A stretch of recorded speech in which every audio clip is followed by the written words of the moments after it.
Hello, everyone. Welcome to the ATYL live stream on a Wednesday night. Good to see you all tuning in and rolling on in as we chat all things NASCAR. And I guess this week, IndyCar as well. They had their season opener. So happy to talk about that with Dom Joseph and all the Home Depot gear. I love that. Yes. Well, it's more so a nod to the 20 car winning back to Oh, back weeks. yes. So, yeah, had to give him some love.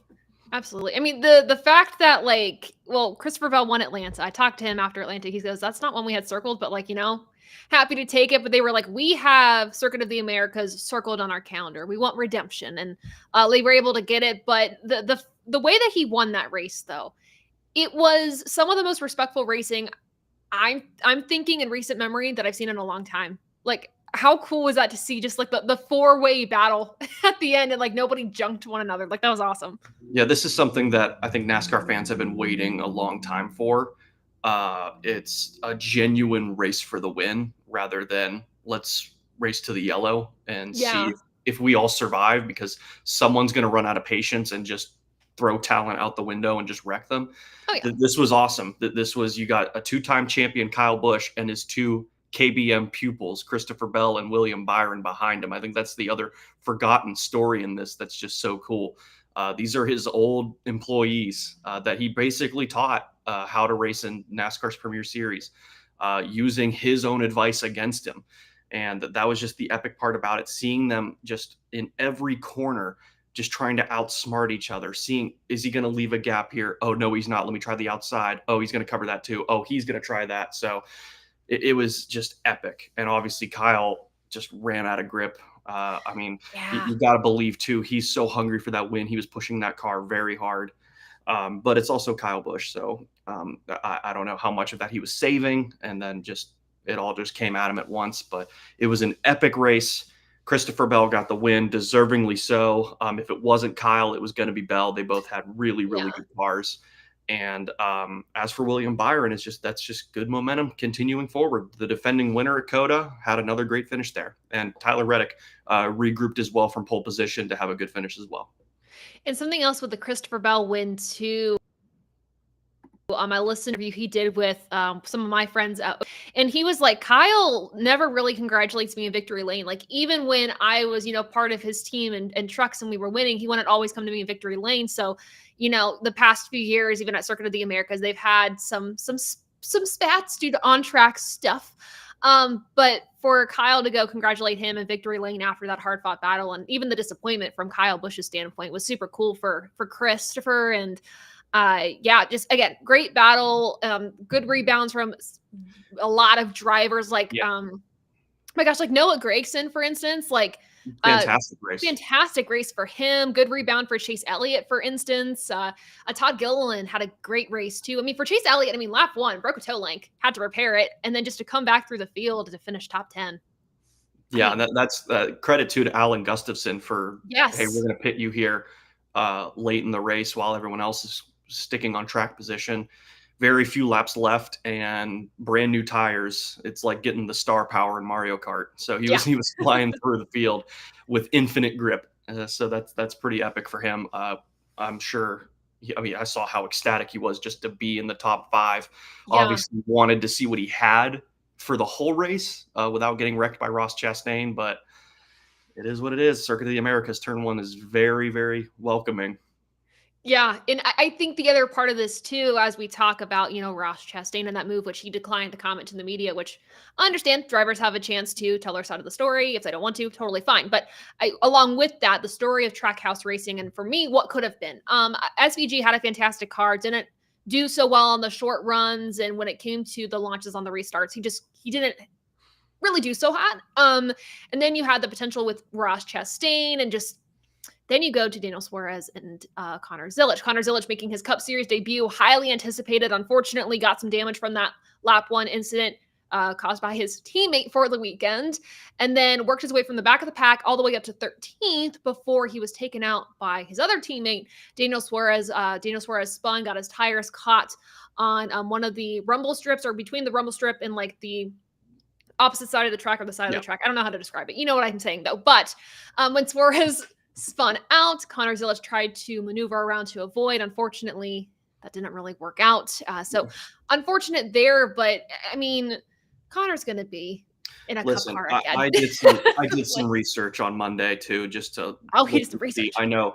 I know a lot of our fans here that are tuned in are very dedicated NASCAR fans, know their history and whatnot. But for if anyone is new, Connor Zilic finishing outside the top 30 in his NASCAR Cup Series debut should not be a fearful outcome, Yes. because there's about 14 or so current Cup guys that are destined for the Hall of Fame that made their debut in Cup and finished outside the top 30. So don't let that get you down. He's got a long career ahead of him. He's only 18. He's already got 2 Xfinity Series wins. He's in the Xfinity Series playoffs now with his win on Saturday. Hmm. So yeah, he is going to be just fine. Yeah, and he's going to be just fine, you guys. And I totally agree with that. And even too, if you're concerned about the results, and if that's the only thing you're looking at, also look at the rebound that he was going to have if No doubt. No doubt. things were good to go, right? So he'll be fine. And yeah, like Ravaging Wolverine said, good to see you in the chat. Connor did well, all things considered. So no worries at all there. But yeah, I anything think the one else? thing, the one thing too, to finish up on Connor, Yeah. something that a lot of guys in their debut aren't able to do because they're just trying to learn the car. I mean, practice, he was jumping to the top, Yeah. like very close to the top of the board and just showing, okay, yeah, here he is, right out of the gate in his first try. He is up there with the big dogs. So that's one thing that kind of gets forgotten. That is very, very impressive. And even too, SVG was like top in practice or Yes. placing like near Yep. the top in practice for sure. So Top both sessions. Yep. yeah, and so you look at that for Trackhouse and you're like, oh, that was a disappointing race of what could have been, which is how I viewed it. But I'm also like, okay, if they had that speed and they had speed in a car for Connor Zilic, that's not going to be full time for them this year. Like that's a good tell of things to come, in my opinion. I know they had a bit of an off year last year, and of course, both drivers ended up ultimately getting wins last year, one each. But it is, if we're starting off at that point, where can we go? So I'm looking forward to see what Trackhouse can do this year for sure. Yep. And I think they learned a hard lesson last year, Yeah. winning right out of the gate at Atlanta and then going over until Kansas in September. That they've got to remember that. Like, you've got the speed right now, yes, but it's got to be maintained. So we'll see if they're able to do that. It's been, I would say, 3 weeks of bad luck for Trackhouse Yes. racing. So Yeah. we'll see. I mean, Ross Chastain won Phoenix in the fall of 2023, so they've had speed there in the past. Hmm. Yeah, looking ahead to Phoenix, it's going to be interesting when we talk about that later in the show. Who we think our top contenders are going to be to win that race? Do we think we'll see some surprises? You never know this early in the season because, again, we had like 2 super speedway type of races, then you have a road course. Now we have like our first kind of true test of the season. At least that's what I consider it to be. I'm curious, kind of the baseline after that weekend, what we're going to see in each competitor, the teams, and kind of where they're at. I like to give every season a 10 race rule. After 10 races, then you can kind of say, okay, here's the baseline, here's where the teams are at, and where can we go from here? Also, a good comment here that we should mention, good to see AJ Allmendinger being a factor. You know, Colleague had a tough year last year. And when AJ decided to come back into Cup full time this year, I'm like, all right, hopefully this is a good move. And luckily for AJ, I mean, at least it was a good race for him.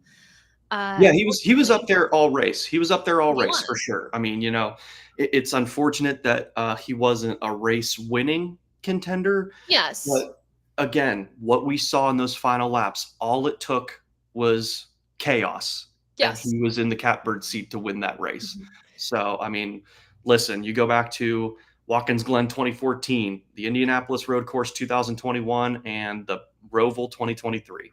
Give him a Yes. car, put him in position. He is going to do special things. Mhm. So, just a great race. And again, that's a good cheerleading finish for Colleague Racing. It's like, hey, Yeah. we've got the speed. Look at how we did in this race. We've got the speed.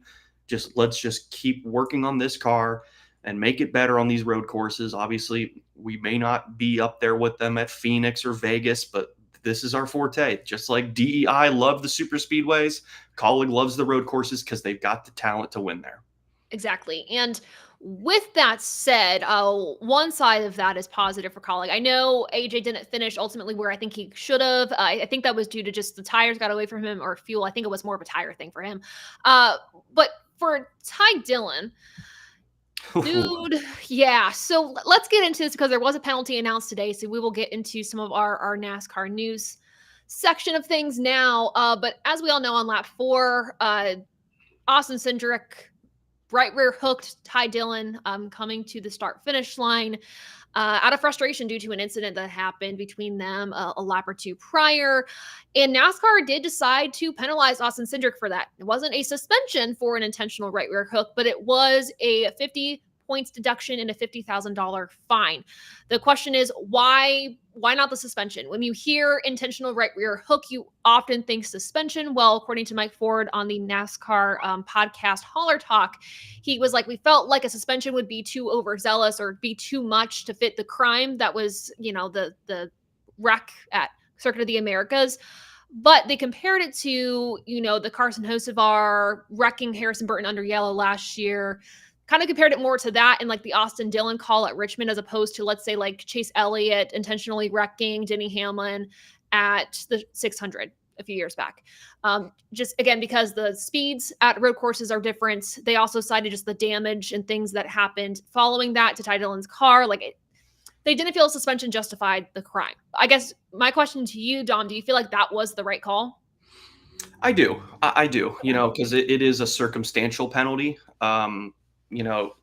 Yeah, he got right rear hooked, which is the mother and father of all retaliation in NASCAR. Yeah. Because now when you're not even trying to hide what you're doing. So it is a very bad thing to do. But, he spun out, probably contacted the wall a little bit. But, I mean, you brought up Chase Elliott's penalty that resulted in a suspension. That's doing about 180. 80, yeah. And that is a right rear hook directly into the safer barrier and just junked the 11 car. So, Ty Dillon drove away from that accident. Yeah. He ended Denny Hamlin's day.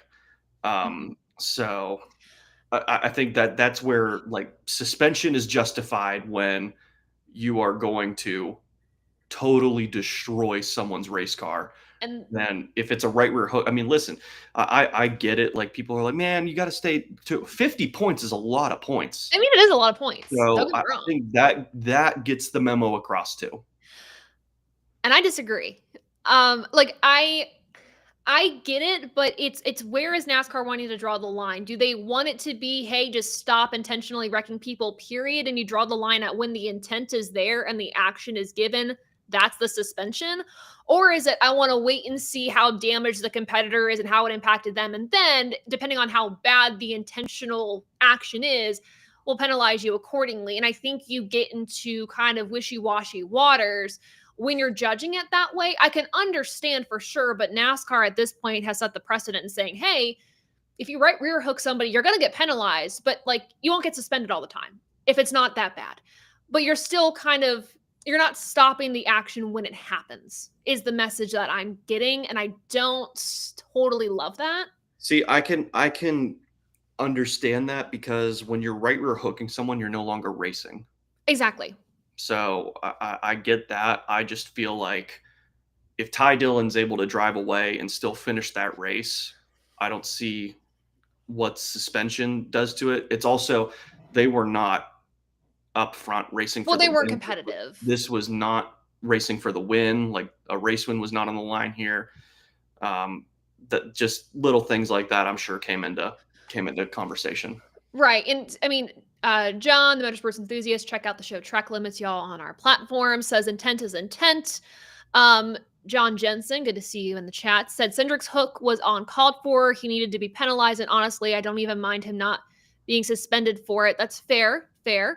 Have to feel prior contact before was examined on how this penalty was issued. And that's a really good point too, is this kind of it wasn't instigated by Ty Dillon, but the frustration came from Ty Dillon really running Austin Cindric off the track. So Right. you kind of you're balancing, I guess, opposing and matching sides of the story here. Justin, good to see you in the chat too. Good drivers can easily make it appear a retaliation wasn't intentional. So IDK, why we're judging intention, and that's fair too.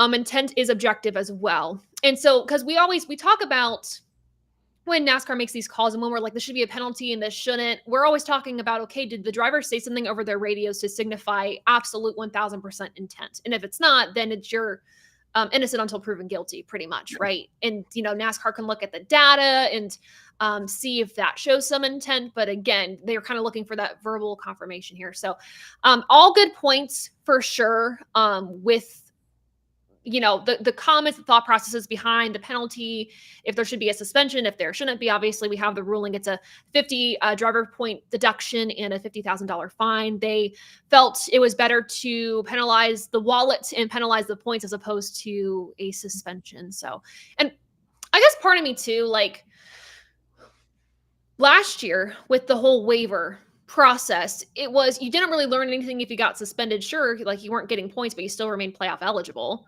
So like if you're already in the playoffs, this didn't really change anything for you.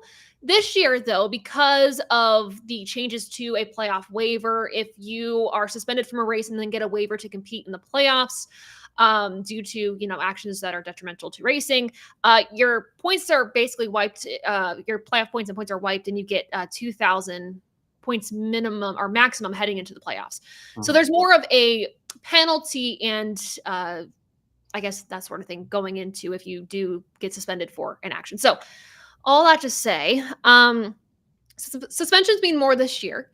And this was not a suspension. So I appreciate everyone in the comments really, going back and forth with this and sharing their side. We love when you guys are able to comment and stuff like that. So anything else we want to talk about? Because that was pretty adjacent to Circuit of the Americas with the penalty. Anything else from COTA that we wanted to touch on before we go into some other NASCAR news? The layout's a W. Oh God, yeah, we have to talk about that. They saved that racetrack with the new layout. Yeah. No, the layout was great. The tire that was brought also, I think, helped it out a lot. I think this track, we've been pretty harsh on this track the past few seasons, and I gave it a chance, and then last year I was like, we got to be done with it. I think this saved it on the schedule. I'd like to see it come back next year. Yeah. No, I think the new layout really introduced really good competition and the new tire as well. And again, my big gripe with COTA in the first place was it was too long of a lap. We were north of 2 minutes. So to cut it down, it's really competitive now. You've got little short areas like the little chute to get back onto the main straightaway or the backstretch, if you will. Made it a lot more interesting. And obviously, I just think it's interesting how adventurous they are on track limits compared to F1, obviously, because there isn't any NASCAR. So crazy to see them go all over that racetrack. And Thorin makes a very I was going to say Thorin's point here. Yeah, like just masterclass on what it looks like to be at the top of your game driving a stick shift on a road course. Yeah. No, it was good. I hope they bring it back next year. I'm sure they will. But it's good to be able to keep, I guess I'm going to kind of crap on Texas Motor Speedway here for a second, but it's good to have a track in Texas that produces great racing on the NASCAR schedule, I should say. So once upon a time, God, yeah. Depression. That's okay though. Time moves on. We go to different tracks. We see some good racing other places, and it's okay. We'll be fine. It'll be totally fine. Somebody made a comment that I wanted to bounce off of, but now here we go. Okay. So Thorin said, I'm curious as to why intentionally wrecking someone incurs less of a penalty than a wing issue, like the 100 points deduction. Where are the priorities? I think a lot of that for me is you have time to prepare your car. And if it was an intentional mistake on, like a team trying to manipulate the single source parts, they have time to think that through and do it and put the car together, and they bring it to the track. There's so much more time to build intent that way, as opposed to like, I'm pissed off, so the next lap I'm going to wreck somebody. Yeah. It's not heat of the moment. It's planned, which, speaking of that, by the way, Let's go into the Briscoe appeal, which it's a very rare instance where a team or a driver wins their appeal. This appeal was won by a Briscoe and the 19 team. The appeals panel, I want to pull up the comment that they made, but sided with Joe Gibbs Racing, obviously, and what they had to say. Joe Gibbs Racing issued a statement about that as well, trying to like dig through my emails and find this. But otherwise, yeah. Did you see the Henderson Motorsports comments on the appeal? No. Oh man. Oh yeah. It was funny. They posted like they retweeted the decision by NASCAR and they had like just gifs of like just disappointment. I'm like, oh, that sucks. Like, I'm sorry, you guys. That's Um, that's too bad. but in this case, for Chase Briscoe winning his appeal, the National Motorsports Appeals Panel said, quote, the panel believes that the elongation of some of the holes on the number 19 Cup car spoiler base is caused by the process of attaching that specific spoiler base to the rear deck and not a modification of the single source part. So, and that was their argument all along, is like, we did not intentionally like manipulate this part. It's like how we had to attach the part. It wore down the hole where the bolt's supposed to go into, which is why, things were different there. So, I mean, kudos to them. Now Chase Briscoe's 14th in the point standings. They're no longer in this do or die situation. They're back on track. And good momentum for the team too. Positive. Like now you don't have that hanging over your head and you lose it and you're like, well, now we got a hole to dig out of to start our season. Now it's like, okay, now we're back to where we should be, and now let's focus on racing. That's got to be the big thing. Focus on racing. They're going to a track this week that JGR is excellent at. JGR is the defending winner of this race with Christopher Bell. So, and Chase Briscoe got his first career Cup win at this track. So, a lot of positives going into this. Yeah, I love that.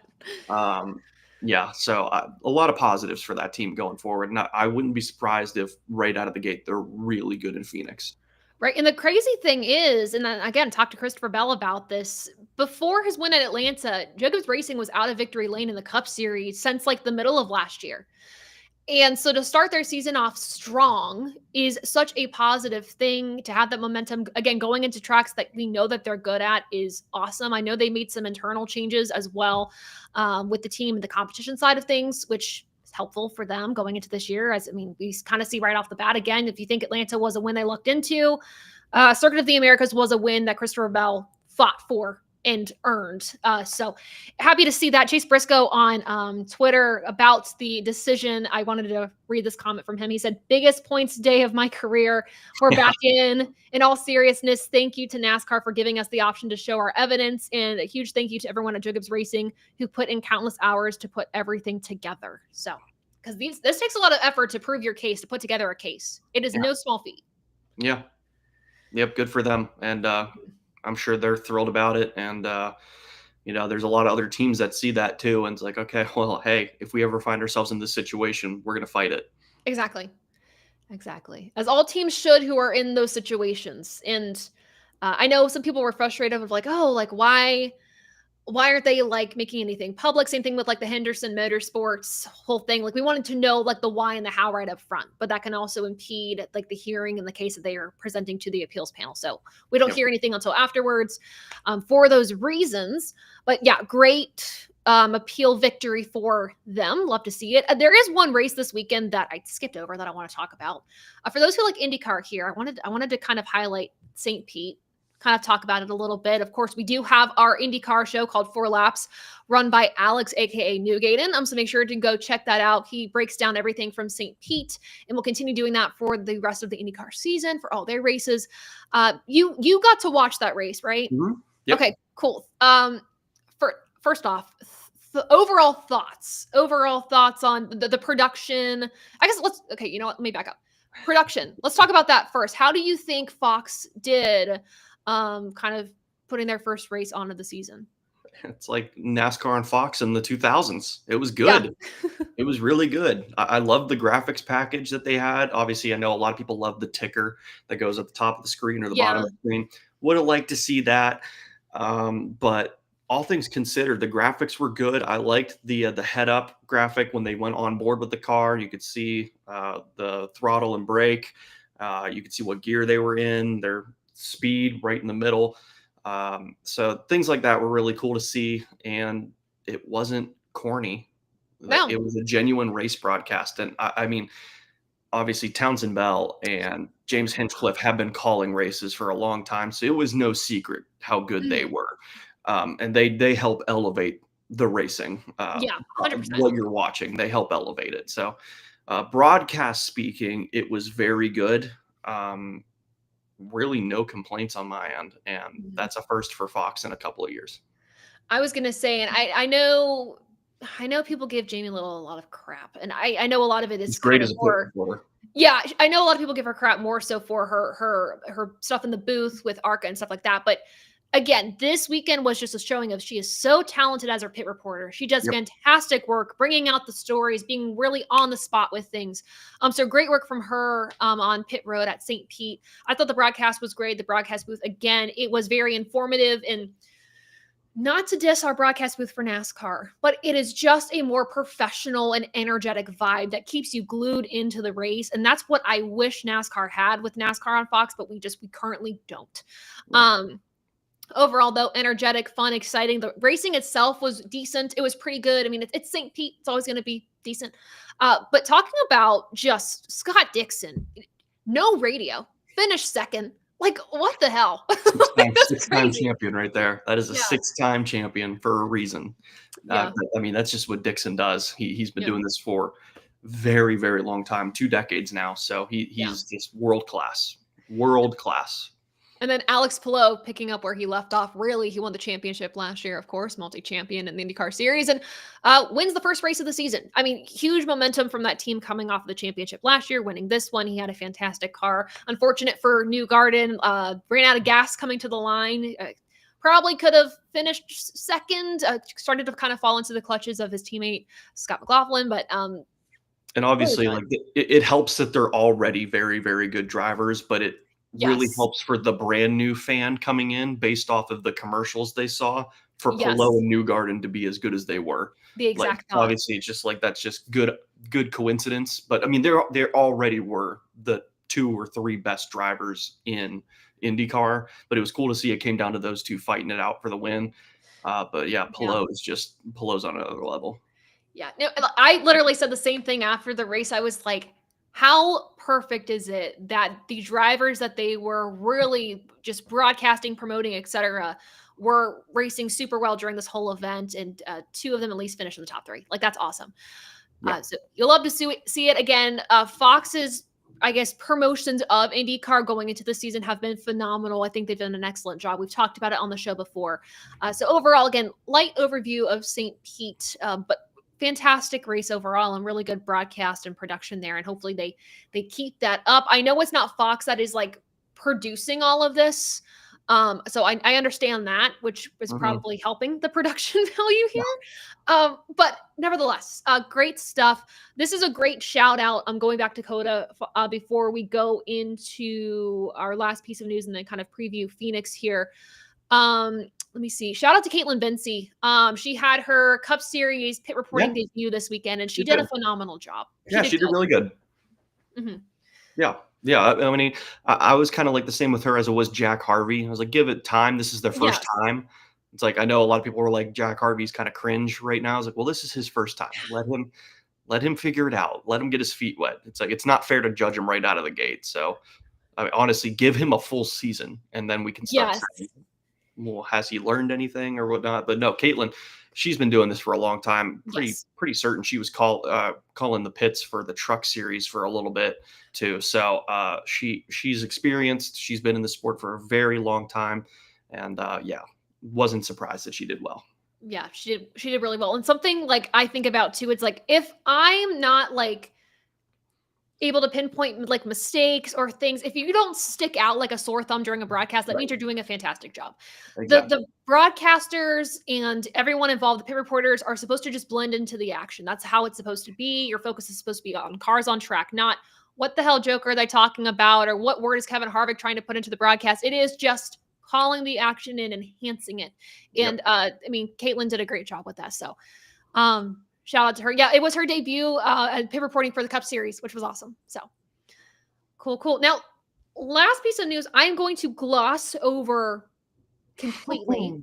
Because there's a lot to digest with this, and I'm likely going to attempt to do a separate video on this later in the week. And if not that, then I will go live on my TikTok profile to really digest this with you all. But in case you didn't know, NASCAR is countersuing 2311 Racing, Firma Motorsports, and 2311 Racing co-owner Curtis Polk. The reasoning really behind this is they feel that the teams, with their tactics of how they've gone about this federal antitrust lawsuit in the negotiations for the contract, they feel they have, I guess, wronged the Sherman Act. So again, just more so wanting you to know that this is happening. There is a countersuit going on, and we're going to leave it at that. Again, later on social media, I will break it down more. I still want to read through all of the documents when I can. Did not have the time to do that today, but just so you guys are aware that that is going on. So, all of that said, any NASCAR topics, Dom, that you want to talk about before we move on to Phoenix? Anything that you feel we've missed? I think we covered everything. I mean, the only thing would be leading into Phoenix is that Catherine Legg is going to make her NASCAR Cup Series debut, first woman since Danica in 2018 at the Daytona 500. So Catherine's a solid talent. It'll be interesting to see how she does driving for Live Fast Motorsports, and she's bringing in sponsorship too. So like I said in our chat when the news came out, shout out the sponsor for going all in on it and paying the bill for it. So that's awesome. And I really do hope she does well. I mean, a track like Phoenix, I think she should be able to come home with a clean race car, hopefully. Like when she made her debut in ARCA at Daytona, like it's ARCA at Daytona, all respect and love to the drivers, but you're more so guaranteed to come home with a junked car than you are a clean race car. So unfortunate with how her day went at Daytona, but I think this is a really good chance for her to kind of, show what she can do, even if she's not competing, like if she's even at the back of the pack, or let's say something like that, middle back of the pack, like at least come home with a clean race car. And so I am very excited for her to make this debut in the number 78. Shout out to BJ McLeod for, giving her some of the opportunity here, and of course to the sponsor for supporting her in this. And I'm really excited about it. But I think the good thing for her too is because we have the option tire coming to Phoenix, we're going to have a 45-minute practice with all cars. So she's got 45 total minutes to dial in this race car, which in today's NASCAR is unheard of. So she's got a lot of time to dial in that car. Obviously, like I'm more than certain she's doing a lot of sim work. Like she understands how the car drives, but 100%. She'll be able to get in the car, log some laps. Takes about 30 seconds to get around the speedway. So you're looking at 90 total possible laps. So that should be good for her. Yeah, the extra practice because of this option tire is going to be huge. Speaking of with this option tire, in case you forgot, they'll have the kind of the same process for utilizing these tires as we had like at Richmond in the summer race. The Cup Series teams will be given 6 primary sets of tires and 2 sets of option tires, and that is truly the case. They are optional, right? But it can help vary your strategy, and like we saw with the races last year where they were utilized, it made things pretty interesting. Of course, at some point these teams are kind of going to equalize their strategy as they figure this out more, but initially it's proven to be very beneficial to some of these teams. I remember Daniel Suarez last year, like just flew through the field with the option tire. So it's so much fun to watch too, because it became more and more apparently he's going to get all the way to the lead, isn't he? Yeah.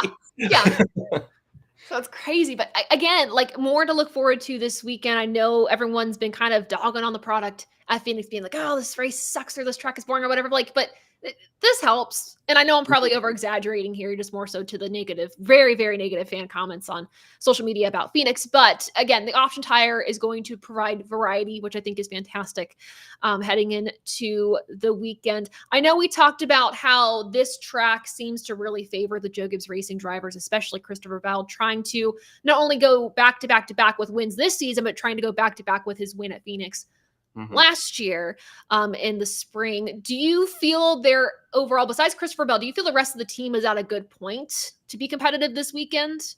I mean, Briscoe's coming in with positive momentum, positive vibes. Yeah, so that's got to be worth at least 2/10. So I would keep an eye on him.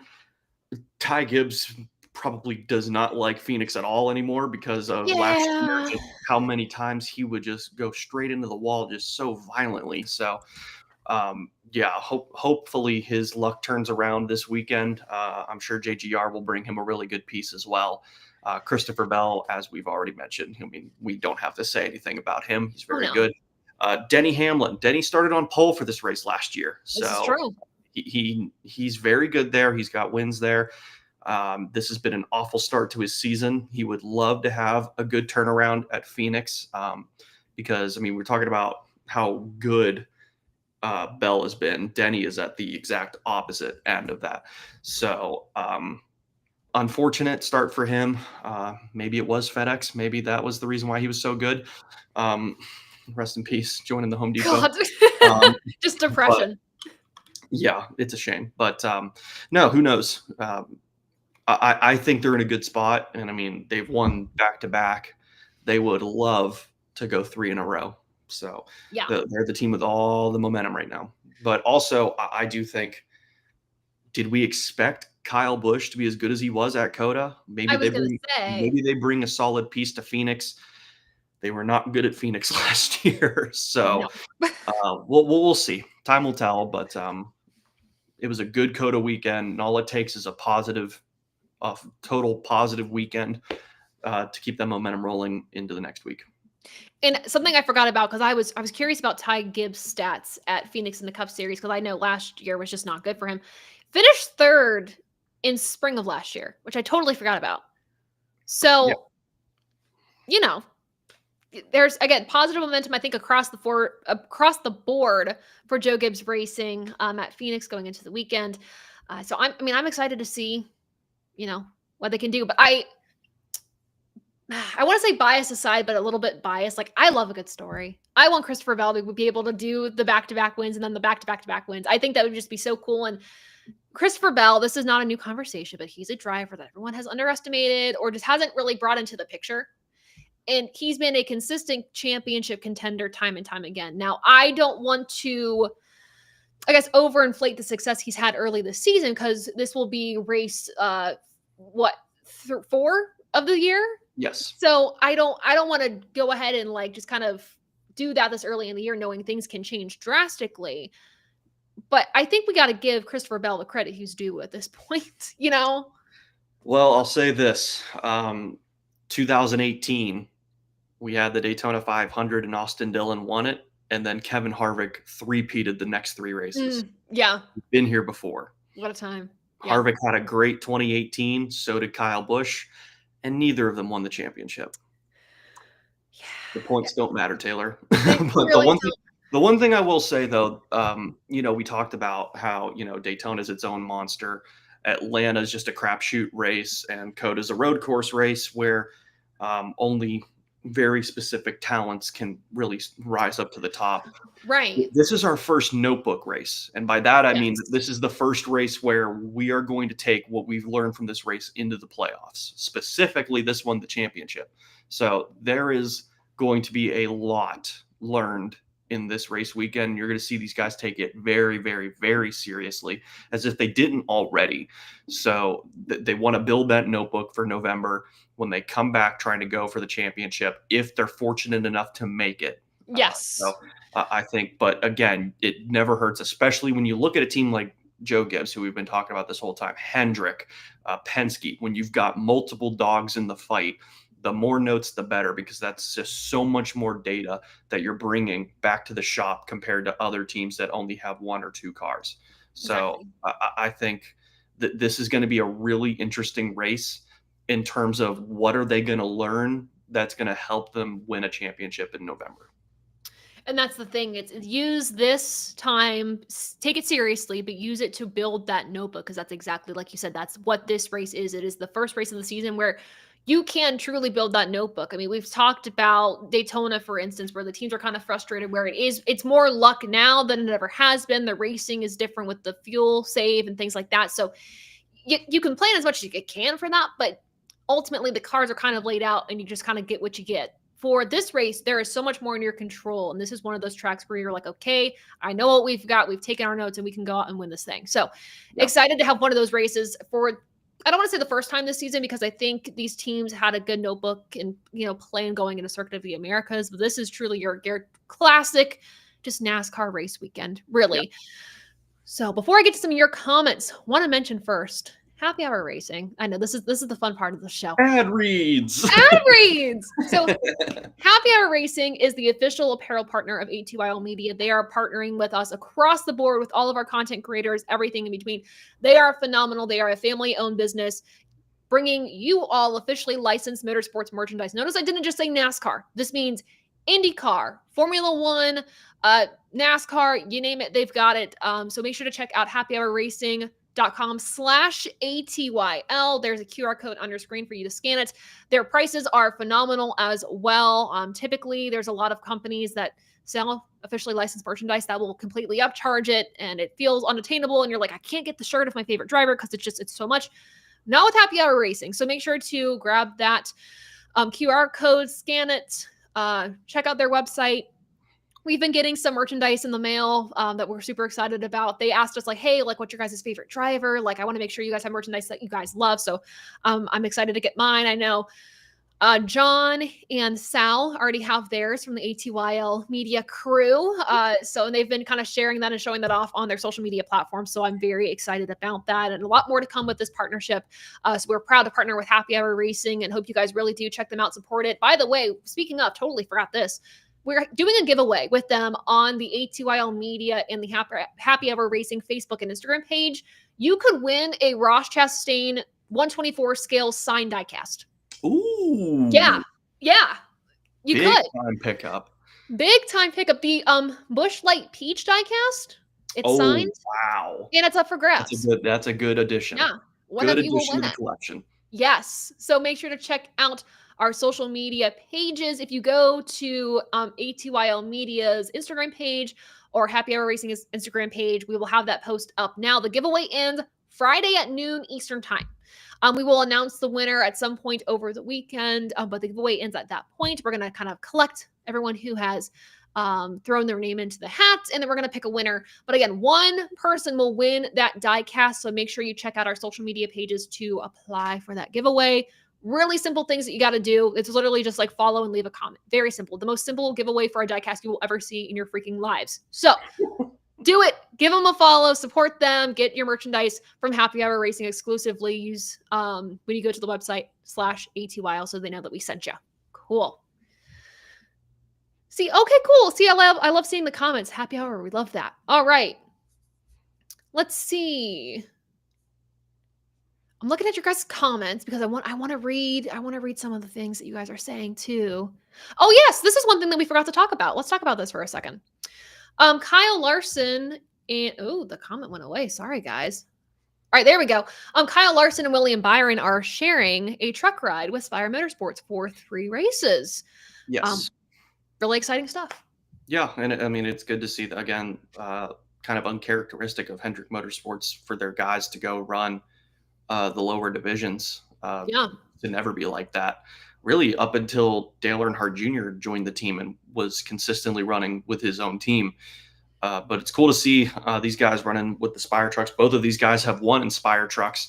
Byron 2022 at Martinsville, Larson 2023 North Wilkesboro. So I believe Larson will be running. I know for sure Larson's running Homestead in the 07 truck. I didn't see. I think Byron Martinsville. Byron is Martinsville, correct. Looking to win again there. So yeah, no, it's always cool to see the Cup guys go down and run the lower divisions. Always helps boost the ticket sales for that day. So always cool. Yeah, the tracks that they're competing at, Homestead, Miami Speedway, you got Bristol, and you got Martinsville. So those are the 3. That was the other one for Larson. Yes. So I love when the Cup Series guys race in the lower series. And we've talked about this before. I used to hate it. I'm not going to lie to you. When I was first starting to watch NASCAR, I'm like, this sucks. Why are they doing this? But I get it now. I understand it. And it's so good. You love it. You love it now. But when Kyle Busch won 13 nationwide races in 2010 alone, I don't think you would be loving it. Yes. No, that's the thing too. It's like Was when they not start running to for win. points. Yeah, So, when they start to win a little bit more back to back to back, you're like, "Ooh, do I appreciate this or not?" But like, yeah. it's cool for these drivers to say, "Hey, I finished this race in a higher position than Kyle Larson did." Or I was able to win this race against Kyle Larson. Same thing with like Kyle Busch, for instance, at Atlanta, won that race, but let's say somebody else was able to win it against him. Yep. Kyle Busch was on this race and I was able to win. Stuart Friesen, if he was able to win it, could have said that. And that would have been like on top of the win, already huge for him. But Yeah. winning against Kyle Busch. Awesome. So like there's added layers to this. And just like Justin said in the comments too, Kyle Busch is in that same truck for a few other races as well this year Yep. He's got 4 more. for Spire. That all-star truck, which is great. I'm excited to see them kind of in the truck. I started following William Byron in his career when he was in the truck series. Like when I first started watching NASCAR, like he was still in trucks and I was like, oh, this is like so cool. William Byron also. Now I'm like, oh my God, he's in Cup and he's like a championship contender all the time. This is cool. So it'll be cool to kind of see them, I guess, kind of go back to their roots a little bit in the truck series and just see kind of what Spire can gain and learn from these veterans that are going into their trucks. I think is fantastic too. Let's see. I feel like that's like all the main comments. I think the only thing we're missing is we got our first Darlington throwback paint scheme today. Oh, that's right. Here, hold on. Let me see if I can find the picture. People were not liking this, and I'm like, lighten up. It's cool. I think it's cool. Like, I don't My know. guess is because it's not on a Chevy. That's the thing. And I'm like, I get it, but we've seen throwback schemes before that weren't on the manufacturer body that they were originally on. And it's like, it's the thought that counts. It's the thought that counts. Number matches, like everything about the car matches to what the original. So Yes. I think it looks excellent. I think it looks great. Let me hold on. Oh, okay. Hold on. Like trying to share my screen. Okay. But no, yeah. Great paint scheme. Here we go. You can do it. Boom. You did it. I think it looks great. Thanks. It looks good. And looks again, good. this is Dale Earnhardt's 1980 Osterlund Motorsports Winston Cup Championship car, his first one. So this is a heck of a throwback. To go back to, obviously, Jimmy Johnson threw back to this car as well in the 48. But we've got the correct number on it here. Yes. The paint scheme is about as identical as it can get. And I like to the bonus of having a sponsor that is black and white. It makes it it doesn't clash with the paint scheme. So it looks exactly good. No, I think it looks great. Again, I totally forgot. I'm like, because some teams start to really like put out their throwbacks like now. And I'm like, I feel super early, but it's not really when you think about it. I'm like, oh gosh, it's like that race is coming up in a few weeks. Yeah. So yeah, good scheme. I'm excited for them to kind of like keep like rolling in some of these throwback schemes. Dale Jr. actually made a comment about this. I'm trying to find on social media because he said that, I mean, obviously Austin reached out to him about it. Yeah. Just because I know people were like, what would Dale say? Like Dale didn't approve that. I'm like, Dale did. He goes, quote, Austin texted me a few days ago to see what I thought. I told him it's always an honor. It's always such an honor for our family to see Dad represented during the Darlington Throwback Weekend. So, approval. We love that. Yeah. Yeah, very cool. Yeah. Sure, it won't be the last one either. I'm sure that RCR3 will be represented well too. For sure. For sure. All right, before we go, last thing I wanted to tell you all. It's really important. So I hope you're ready for it. Diecast. Oh, I thought it was Spiders Are Our Friends. No, that's the signing off. That's the most important thing above all. But you all know we love our diecast. I actually got a new 164 diecast today. It's Chase Elliott's Charlotte win from last year. But I want to talk to you all about something that's super important, which is 124 diecast. How to display them. Sometimes you just don't know. Sometimes you just run out of ideas or options.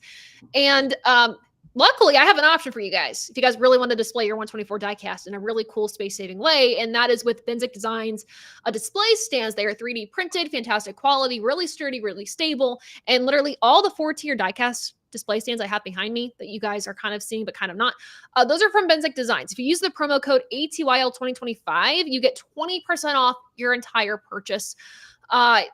Link is in our bio. Link is in the description. Go to Benzik Designs Etsy page, and that's how you can find it. Scan the QR code on the screen. My goodness. But again, if you guys are like, "I don't have any more space on my shelves," you do have space. You just don't have the Benzik Designs stands. So you need to get those ASAP. Was that a good ad read? That was pretty good. I felt It good was about solid. I that. That's mean, solid. I Okay. would ask for a rewrite, but no, it was Yeah. solid. Yeah. You know, we're hit or miss sometimes on our ad reads, and that's totally okay. But no, from a happy customer here, Matt Decent purchased 2. They are great. Um, Testimonials. a testimonial. Look at this from Matt Decent. Purchased 2. They are great. Gonna need another one for my Johnson car I just got in the mail today. Love that. See, look at that. He did just get a really good Good. Jimmy car. Yeah. He got it's the Daytona car from last year that was the petty throwback. Ooh, yeah. It's signed by Jimmy, and Jimmy wrote 7X in the signature. No, That's cool. it is pretty doggone sick. Jimmy Johnson's so cool. Can we just say that for a second? Jimmy's awesome. Cool guy. Cool guy. Love that. Absolute legend. Well, everyone, this has been fun. Hopefully, you had a great time spending your time with us tonight, talking all things NASCAR, even a little IndyCar in between there. So, thank you all so much for tuning in. Again, we go live every Wednesday at 7 p.m. Eastern Standard Time with the ATYL Media crew. Once a month, we do ATYL Media roundtables with the entire ATYL Media team. We actually did that last week. So, if you missed that conversation, make sure to watch it back. But again, appreciate all you guys do for us and all of that our partners do for us. On brand, the Bright Mentality, Benzik Designs, Goat Locker Racing, and of course, Happy Hour Racing for supporting us and our show. Again, can't thank them enough for all they do, and please support them as they support us. They're all linked in our bio. Of course, as we always say, spiders are our friends. And from myself and Joseph, thank you all so much for tuning in, and we will see you all either live on our social media profiles sometime later in the week, or we will see you next week. Everyone have a happy, healthy, and safe weekend. Until next time, we'll see ya.